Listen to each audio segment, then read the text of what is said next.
네, 오늘은 왕의 식탁으로라는 제목을 가지고 사무엘하 9장 1절부터 8절까지의 말씀을 같이 나누려고 합니다.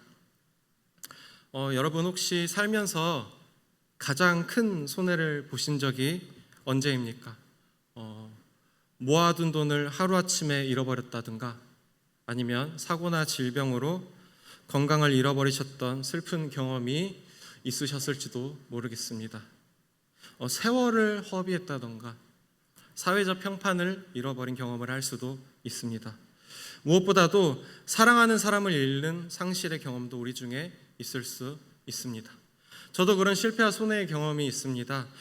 제가 중학생 1학년 때 가정이 무너지는 아픔을 겪었습니다. 또 고등학교 3년 내내 내신을 1등급을 만들어 놨는데 수능을 자꾸 보다 보니까 삼수 때에는 내신 반영이 안 되는 손해를 경험한 적도 있었습니다. 그런데 오늘 성경 사무엘하 9장 본문 속에서 우리와는 비교조차 할 수 없을 정도로 더 큰 손해와 절망을 경험하는 한 사람을 우리는 만나게 됩니다. 바로 이스라엘의 1대 왕 사울의 직계 손자인 무비보셋입니다. 무비보셋은 사울의 손자였습니다. 그냥 손자가 아니라 장손이었습니다. 당연히 가만히 있으면 자동으로 이스라엘의 왕이 될 왕자였습니다. 그런 무비보셋의 인생에 심각한 문제가 생깁니다. 무비보셋이 고작 5살 때 할아버지 사울 왕과 아버지 요나단이 블레셋과의 전투에서 전사하는 일이 벌어집니다. 자랑스러운 왕의 가문이 하루아침에 몰락한 집안이 되고 만 것이죠. 이제 무비보셋은 왕이 될 자격을 잃어버리고 말았습니다. 심지어 그날 유모가 그 어린 무비보셋을 데리고 도망을 가다가 떨어뜨리고 맙니다. 그날부터 무비보셋은 평생 2다리를 절게 되었습니다. 이 무비보셋이 대체 오늘을 살아가는 우리에게 어떤 의미가 있을까요? 그 의미를 다윗과 무비보셋의 관계 안에서 확인해 보려고 합니다. 먼저 다윗의 입장에서 이 스토리를 만나보겠습니다. 함께 사무엘하 9장 1절 말씀을 읽어보겠습니다. 같이 읽겠습니다. 다윗이 이르되 사울의 집에 아직도 남은 사람이 있느냐? 내가 요나단으로 말미암아 그 사람에게 은총을 베풀리라 하니라. 지금 다윗은 이스라엘의 공식적인 왕이 된 지 5년 정도 지났습니다. 그런 다윗이 갑자기 사울의 집에 남은 사람이 있는지 찾고 있습니다. 왜 갑자기 다윗이 사울 집안에 남아있는 자손이 있는지 찾고 있는 것일까요?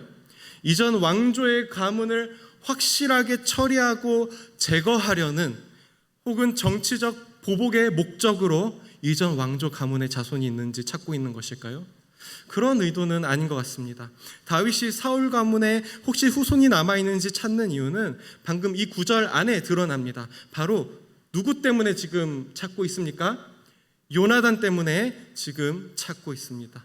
요나단은 다윗의 어린 시절 가장 친한 친구였습니다. 어느 정도로 친했냐면요, 다윗이 소년 시절에 골리앗과 싸울 때 그 거인 골리앗을 물맷돌로 물리친 그 유명한 사건 직후에 사울 왕은 오히려 그 다윗을 질투하고 미워하게 됩니다.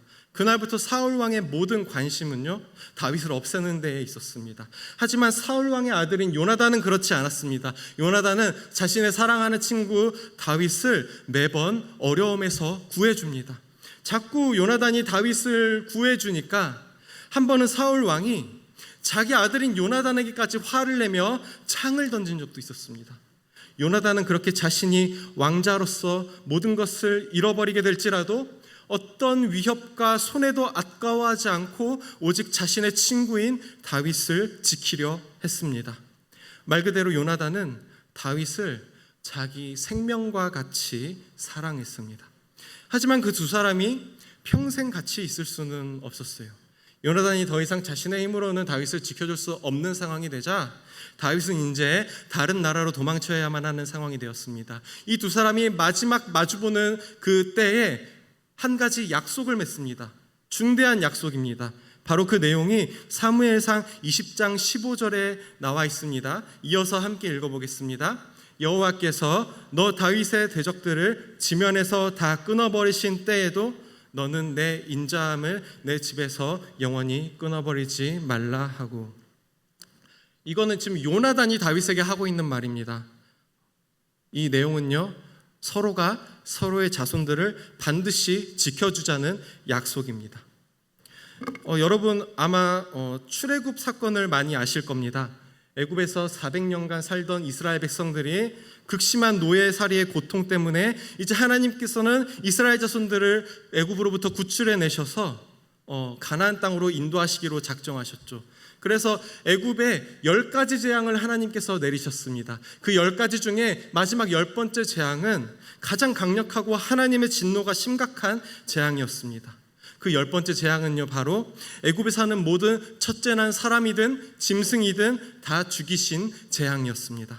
그러나 이스라엘 자손들이 사는 집에는 어떠한 재앙의 죽음도 있지 않았습니다. 그게 가능했던 이유는요, 하나님께서 시키신 대로 마치 장차 오실 예수 그리스도와 같은 어린 양의 피를 자신의 집 대문 문설주에 바르기만 하면 그 집에는 죽음의 재앙이 피해갈 것이라는 하나님의 약속이 있었기 때문이었습니다.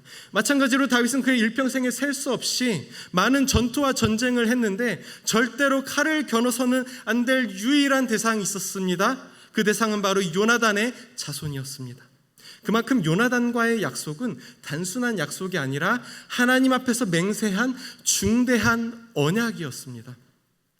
그리고 이제 이 약속 이후로 20년의 세월이 흘렀고, 심지어 이 약속의 대상자인 요나단은 이미 블레셋 전투에서 죽고 없었습니다. 그래서 사실 다윗은 이 약속을 은폐시킬 수도 있었습니다. 다윗 자신만 이 약속을 잊어버린다면 누구도 이 약속에 대해서 알 수도 없고 추궁할 사람도 없었습니다. 그런데 조금 전에 우리가 본 사무엘하 9장 1절에는 뭐라고 했냐면요, 사울의 집에 남아있는 사람이 있다면 내가 요나단 때문에 그 사람에게 은총을 베풀 것이다 라고 합니다. 신하들이 모두 있는 앞에서 지금 왕이 굳이 안 해도 될 말을 공개적으로 합니다. 다윗이 왜 이런 행동을 했을까요? 세월이 태평하니까 갑자기 예전 친구 생각이 나서 왕으로서의 자비를 보여주고자 툭 던진 말일까요? 그러나 실제 다윗이 이 말을 하는 시점이 어떠한 형편인지 잘 살펴보면 우리는 다윗이 얼마나 중대한 결심으로 이 말을 하는 것인지 알 수 있습니다. 사무엘하 9장에서의 다윗의 상황은 지금 어떠했을까요?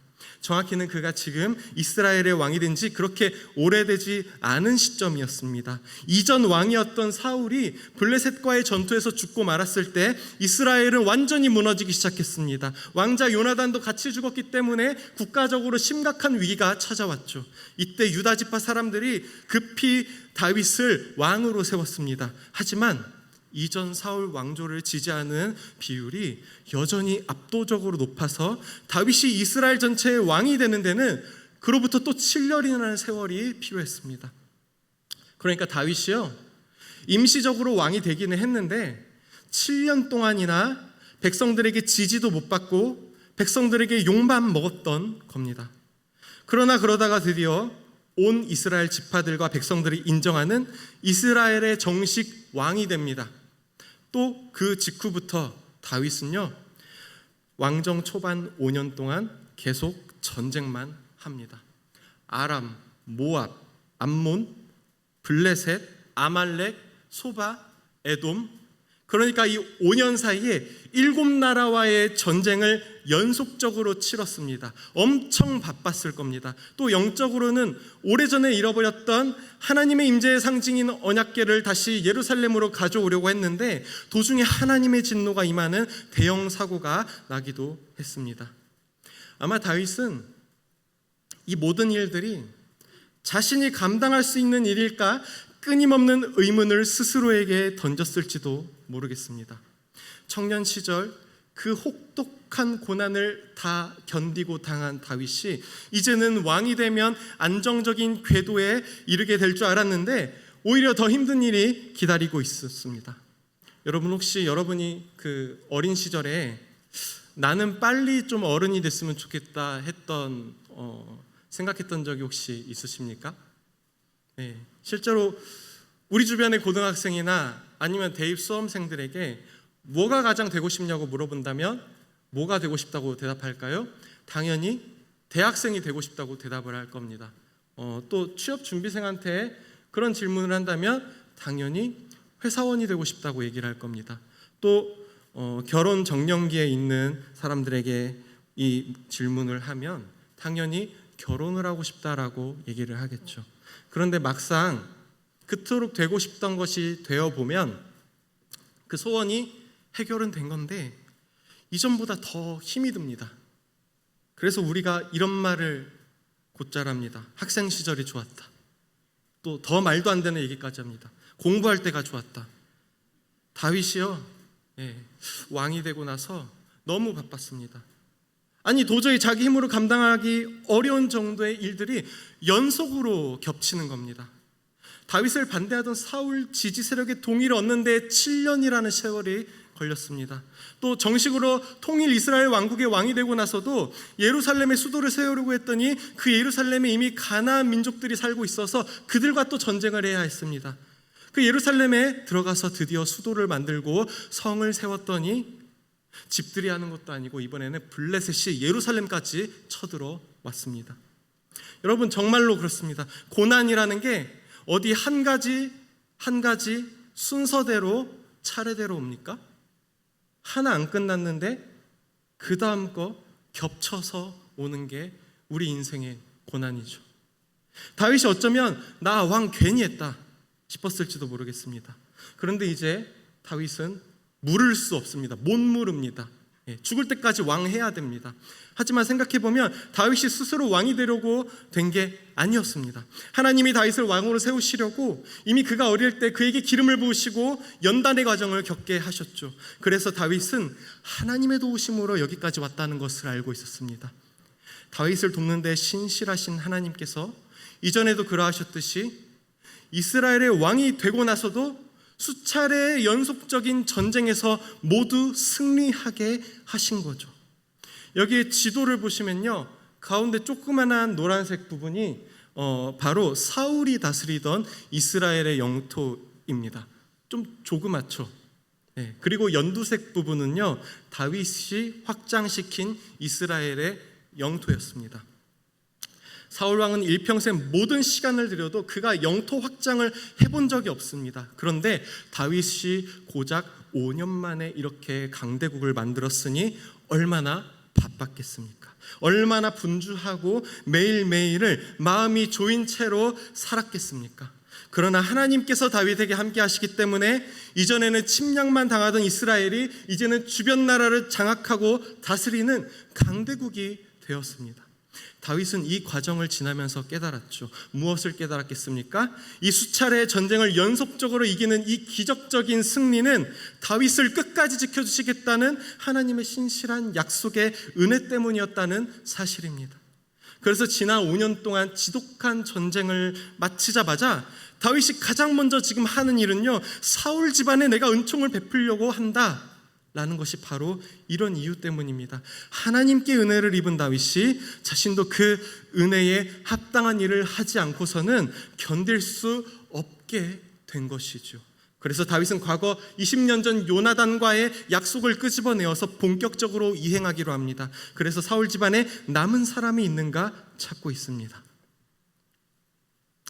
저희 대학청년부의 한 청년이 대학교에서 기독교 동아리 전국 연합 집회를 다녀와서 5일 동안 다녀와가지고 그 직후에 주일에 저희 대학청년부에서 간증을 하나 했습니다. 제가 한번 읽어보겠습니다. 안녕하세요 여러분. 저는 지난 월요일부터 금요일까지 4박 5일로 기독교 동아리 전국 여름 수련회를 다녀왔어요. 그래서 그곳에서 느낀 것들을 나누고 싶어서 이 자리에 서게 됐어요. 일단 제가 이 나눔을 하고 싶은 마음과 나눌 기회가 있다는 게 정말 감사한 것 같아요. 정말 크고 위대하고 완전하신 하나님 앞에 내가 얼마나 한없이 작고 나약한 존재인지가 느껴지면서 저의 교만했던 모습들, 하나님을 외면했던 모습들을 고백했어요. 저는 첫날 제 기도 제목에 하나님께서 응답하심을 경험했어요. 그래서 곧 있을 우리의 여름 수련회에 모두가 참여해서 다 같이 정말 뜨겁게 하나님의 사랑을 경험했으면 좋겠다고 생각했어요. 그러기 위해 저도 맡은 역할에 최선을 다해야겠다고 다짐했어요. 정말 우리가 이 청년의 때에 교회에 나오고 하나님을 위해 섬긴다는 게 너무나 어려운 일이기에 그만큼 이 자리에 함께한다는 것만으로도 감사하고 또한 청년의 때에만 할 수 있는 우리의 사명을 이루면 좋겠습니다. 라고 누가 시킨 게 아닌데 이 청년이 스스로 그 하나님의 은혜 때문에 대학 청년부 공동체 안에서 간증을 했습니다. 자신이 하나님께 받은 은혜가 너무 커서 이런 고백을 하게 되는 것이죠.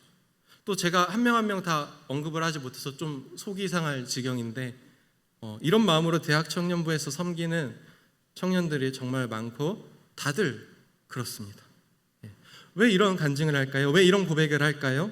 왜 나의 시간과 에너지와 노력을 들여서 우리가 교회 공동체를 섬깁니까? 우리 일상도 바쁜 일정으로 가득한데 왜 우리는 또 이 청년들은 주중에도 교회를 생각하고 있는 것일까요? 하나님께 은혜를 받았다는 사실을 아는 사람은 그 은혜에 반응하지 않고서는 견딜 수 없기 때문입니다. 다윗이 지난 5년간의 기적 같은 모든 승리가 결코 자기의 힘으로 한 것이 아니라 내 힘으로는 안 되지만 하나님의 도우심과 은혜 때문에 가능했다는 사실을 그가 깊이 깨달았습니다. 그래서 다윗도 이제부터는 누군가에게 은혜를 베풀려고 하게 된 것입니다. 여러분, 하나님께 은혜를 받은 사람은요, 하나님의 은혜를 기억하는 사람은요, 그 은혜에 합당한 반응을 합니다. 그 반응은 나만 좋을 게 아니라 은혜를 내 안에 고여서 썩게 만드는 것이 아니라 이 은혜가 넘쳐 흘러서 이제 나도 내가 누렸던 그 은혜와 기쁨과 감사를 다른 사람들도 경험하면 좋겠다. 이 반응이 자연스럽게 나오게 됩니다. 바라기는 우리가 하나님께 받은 은혜가 가득 차고 또 그 이상으로 흘러 넘쳐서 은혜의 수혜자에서 이제는 은혜의 주체자가 되고 은혜의 전달자가 되는 그 기쁨이 저와 여러분 모두에게 있기를 소망합니다. 우리 이번에는 무비보셋의 입장에서 이 스토리를 이어가려고 합니다.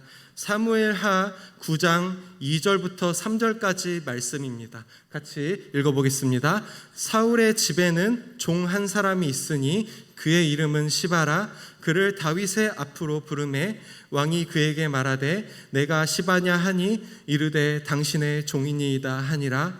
왕이 이르되 사울의 집에 아직도 남은 사람이 없느냐? 내가 그 사람에게 하나님의 은총을 베풀고자 하노라 하니 시바가 왕께 아뢰되 요나단의 아들 하나가 있는데 다리저는 자니이다 하니라. 사울 집안에 시바라는 이름의 종이 있었습니다. 종이라고는 하지만 아마 사울 왕실을 관리하던 직책이 있는 감독 관리였을 겁니다. 다윗이 그 집안 관리를 불러서 이런 말을 합니다. 너가 섬기는 사울 집안에 아직 살아있는 사람이 있냐? 내가 그 사람에게 하나님의 은총을 베풀겠다. 하나님의 은총을 베풀겠다. 그랬더니 이 사울 집안의 관리가 대답하는 게 어떻게 보면 참 가관입니다. 저희 집안에 요나단의 아들 하나가 있기는 한데요, 다리 저는 사람입니다. 이름을 말을 안 하고 다리 저는 사람이라고 말합니다.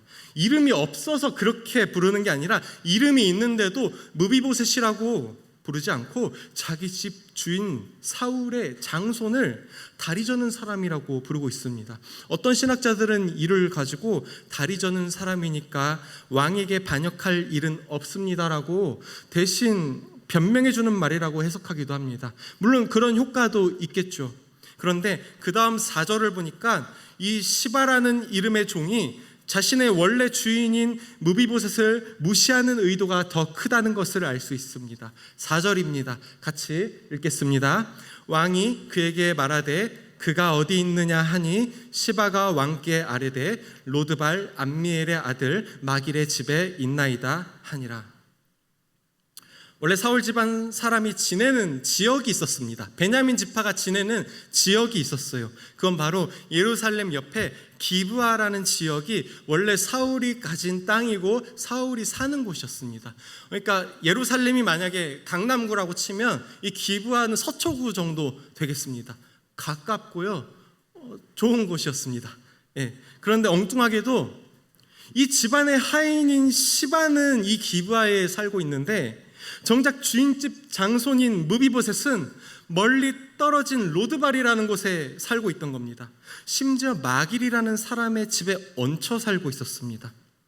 로드발이 어떤 지역인지는 이 이름의 원어를 보면 바로 알 수 있습니다. 로는 없다, 아니다라는 부정어고요. 드발은 무엇이라는 뜻입니다. 그러니까 합치면 아무것도 없다, 황폐한 땅이다, 버려진 땅이다 라는 의미입니다. 실제로 이곳은 풀이나 나무가 전혀 자라지 않는 매우 건조한 광야 지형이죠.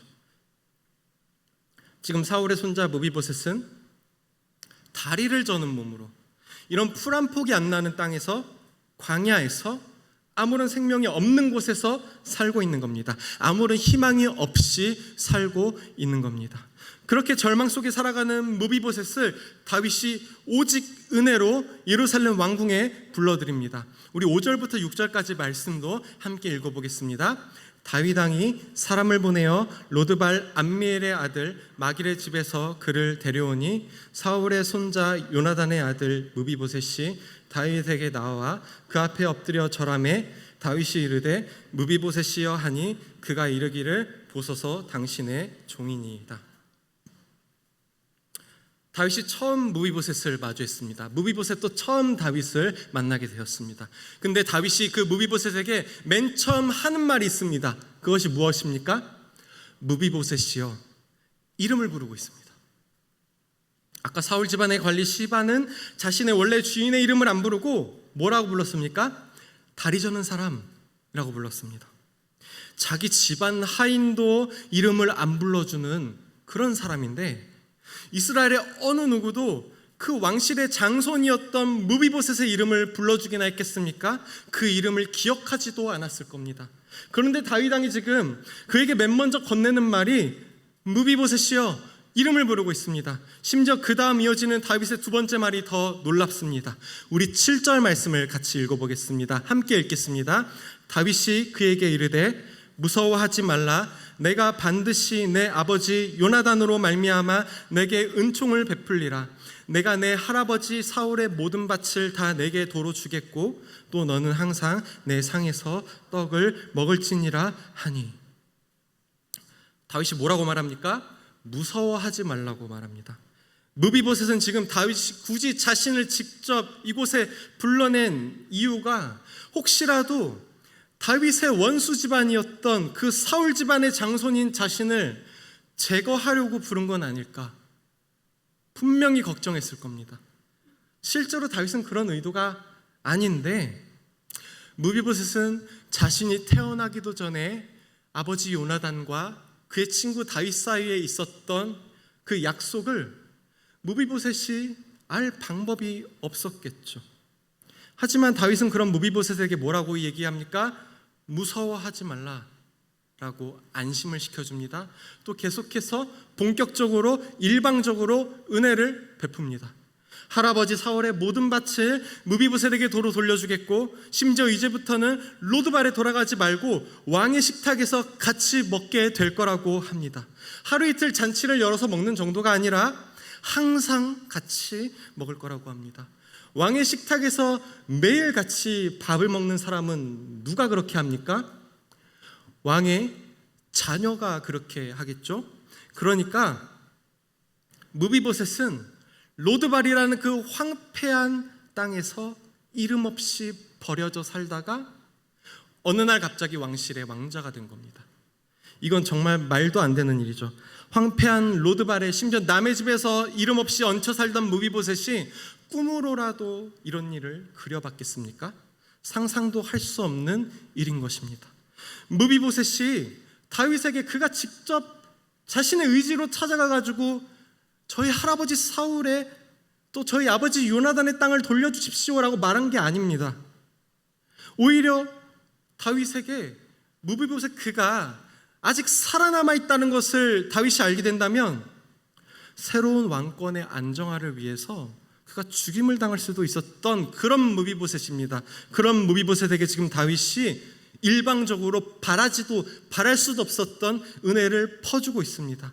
사울이 가졌던 방대한 땅을 돌려주었고 왕의 식탁에서 평생 식사를 함께 하도록 해주는 겁니다. 여기에 무비보셋의 선택이나 권한이나 혹은 거절의 기회가 있습니까? 무비보셋이 이런 말을 만약에 할 수 있었겠습니까? 다윗 왕이시여, 갑자기 저에게 왜 이렇게까지 하시는지 제가 상당히 부담스러운데 뭐 주신다니까 제가 땅을 받겠습니다. 근데 왕의 식탁에서의 식사는 사양해도 되겠습니까? 왕이랑 매일 밥 먹기는 좀 부담스럽습니다.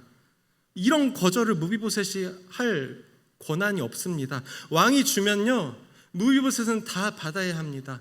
왕이 주면요, 우리는 다 받아야 합니다. 하나님이 은혜를 주시면요, 우리는 거절할 권한이 없이 다 받아야 합니다. 불가항력적 은혜, 이것은 신학적 용어인데요, 쉽게 말하면 거부할 수 없는 은혜입니다. 은혜는 우리가 거부할 수 없다는 것입니다. 이것이 기독교 신앙이 말하는 은혜입니다. 왕이 이제부터 만약에 어느 한 사람을 왕의 자녀로 대우하겠다라고 선포한다면 그 사람이 다리를 저는 사람이든 망한 가문의 사람이든 버려진 땅에 사는 사람이든 누구도 왕의 그런 의지에 거부할 수 없습니다. 이건 강압적인 것이 아닙니다. 주권적인 것입니다. 다윗은 이 불강력적이고 거부할 수 없는 하나님의 은혜를 그가 이전에 이미 직접 경험한 사람이었습니다. 시편 144편 3절에 예전에 다윗의 고백이 나와 있습니다. 같이 읽겠습니다. 여호와여, 사람이 무엇이기에 주께서 그를 알아주시며 인생이 무엇이기에 그를 생각하시나이까. 이 시편 144편은요, 전체를 보면 정황상 다윗이 이스라엘 왕 초반에 여러 전쟁을 마치고 난, 그러니까 딱 지금 무비보셋과의 만남 시기 직전에 고백한 시입니다. 다윗이 이렇게 고백합니다. 하나님, 제가 뭐라고 이렇게 저를 알아봐 주시고 저를 생각해 주십니까? 저의 가치는 아무것도 아닌데 하나님이 이렇게까지 저를 후대해 주시니 제가 어쩔 줄을 모르겠습니다. 그런데요, 무비보셋도 이와 비슷한 대답을 다윗에게 합니다. 8절입니다. 함께 읽겠습니다. 그가 절하여 이르되 이 종이 무엇이기에 왕께서 죽은 개 같은 나를 돌아보시나이까 하니라. 왕이시여, 저는 죽은 개와 같은데 어째서 저를 돌보십니까? 당시 이스라엘에서 개는요, 제사에 바치는 양이나 소랑은 대우가 달랐습니다. 지금 같은 반려동물이 아니라 지저분하게 여겨지던 동물이었습니다. 게다가 죽은 동물의 사체를 만지는 것 자체가 매우 불결하게 여겨졌던 율법의 시대였기 때문에 죽은 개라고 자신을 표현하는 것은요, 그가 얼마나 자존감이 무너졌고 아무 희망이 없이 살아왔는지 알 수 있는 표현인 겁니다. 무비보셋은요, 정말 죽은 개라는 말처럼 모두가 또 피해 다니는 존재였습니다. 망한 이전 왕조 후손인 무비보셋을 사람들이 괜히 그를 도와줬다가 오히려 다윗한테 영모죄로 오해받을 수 있는 그런 존재였습니다. 그래서 무비보셋의 주변에는 아무도 없었습니다. 로드발 그 자체인 겁니다. 죽은 게 그것만큼 무비보셋의 실존과 무비보셋의 가치를 잘 드러내는 말은 없었을 겁니다. 그러나 다윗은 모두가 죽은 개로 여기는, 심지어 무비보셋 자신도 스스로를 죽은 개로 여기던 그 가치에 따라 무비보셋을 대우한 것이 아니라 다윗 왕 자신이 베푸는 은혜에 걸맞게 대우합니다. 어떻게 대우했습니까? 그를 왕의 식탁에서 항상 먹는 왕의 자녀와 동일하게 대우했고, 무비보셋의 할아버지 사울이 갖고 있던 밭과 재산들도 마땅히 그가 다 돌려받게 했죠. 여러분, 그러면 하나님께서는 우리를 어떻게 대하십니까? 하나님 자신의 외아들이신 예수 그리스도를 십자가에 죽여서라도 우리를 대신 구하셨던 그 은혜를 우리가 모두가 너무나 잘 알고 있지 않습니까? 죄로 실패한 우리를 영원한 자녀로 대우하시려고 온전한 그분의 아들 예수 그리스도를 우리 대신 죽게 하신 그 일이 우리에게 보이신 하나님의 은혜이지 않습니까? 사울 왕 가문요, 실패한 왕조였습니다. 하나님이 처음 사울을 왕으로 세우실 때만 해도 사울은 그 후손 대대로 왕의 혈통을 이어갈 줄 알았는데 사울은 실패했습니다. 도리어 사울은 다음 왕인 다윗의 원수가 되었습니다. 그리고 무비보셋은 그런 원수 집안의 자식으로 태어났습니다. 실패한 조상의 후손인 것입니다. 심지어 자신의 의지와 상관없이 어려서 유모가 떨어뜨려서 다리를 못 쓰게 되었으니 전적으로 아무 능력이 없는 존재가 되었습니다. 하나님께서 태초에 에덴 동산을 지으실 때, 아담을 그곳에 지으실 때 이 세상을 아름답게 다스릴 권한을 아담에게 맡기셨습니다. 다시 말해 아담은 인류의 초대 왕이었습니다. 그러나 아담은 범죄함으로 실패했습니다. 그리고 우리도 그 아담의 범죄를 무의식적으로 반복하며 살 수밖에 없었습니다. 이러한 우리의 운명에 대해서 사도 바울은 에베소서에서 이렇게 말합니다. 본질상 진노의 자식이었다. 그러나 하나님께서 진노의 자식이었던 우리를 부르셔서 하나님의 자녀로 삼아주셨습니다. 사탄 마귀라는 원수에 속한, 죄에 속한 그런 우리를 기꺼이 하나님의 자녀로 부르시고 하나님의 식탁에 초대하셨습니다. 다윗이 무비보셋에게 은혜를 베푼 이유는 무엇입니까? 다윗의 생명과 같은 친구 요나단과의 약속 때문이었습니다. 하나님이 우리를 자녀로 삼으신 이유는 무엇입니까? 바로 그 하나님의 외아들 예수 그리스도 때문입니다. 그러니까 우리를 향한 하나님의 마음이 이런 것입니다. 내가 나의 외아들 예수 때문에 너에게 은혜를 베풀겠다. 너는 나의 식탁에서 영원토록 함께 먹게 될 것이다. 너가 그동안 실패하고 손해보고 무너지고 망가져 왔더라도, 심지어 너가 원수 집안의 자식이더라도 다 상관없다. 내가 황폐한 땅 그 끝까지 찾아가서라도 너를 찾아내어 나의 자녀로 삼았다. 이것이 바로 우리를 향한 영원하신 왕, 우리 하나님의 선언입니다. 사랑하는 성도 여러분, 우리는 모두 하나님께 자녀가 되는 은혜를 받은 자입니다. 영원하신 왕의 식탁이 보장된 왕의 자녀가 된 우리입니다. 그렇다면 우리는 이제 어떻게 하나님의 은혜에 합당한 반응을 해야 하겠습니까? 또 한 주 동안 우리가 일상을 살아갈 때 여러분의 가정에서, 또 일터에서, 또 여러 관계들과 무엇보다도 교회 공동체 안에서 우리는 무엇으로 하나님의 은혜에 합당한 반응을 할 수 있겠습니까? 혹시 직장에서 여러분에게 방해가 되는 사람이 있습니까? 아니면 가정에서 여러분에게 상처를 준 가족이 있습니까? 교회 안에서 여러분을 실망시키는 사람이 있습니까?